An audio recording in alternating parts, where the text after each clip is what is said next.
Assalamualaikum. Hari ni kita nak test Hijrah Nano Sweetener. Ya.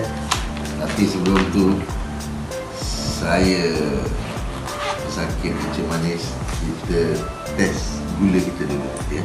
Saya daripada semalam belum makan apa lagi. So kita akan test. Lepas kita Nano Sweetener ni, kita akan test sekali lagi. Ya.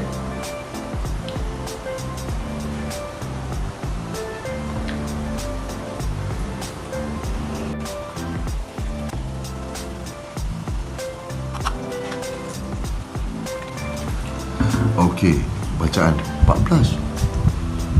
Sebelum gula Hijrah Nano Sweetener. Okey, kita test sekarang. Dalamnya lebih kurang macam ni, ada 30 lebih sachet. So kita ambil ini kopi O kosong, tak ada gula.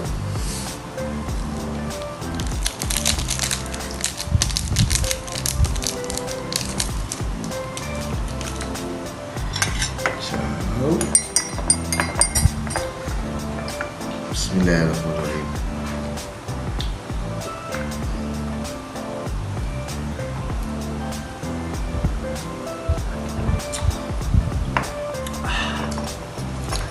Kita tunggu lepas setengah jam.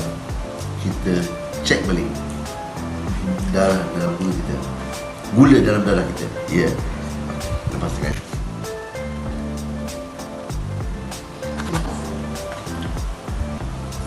setengah jam. Selepas setengah jam makan ni,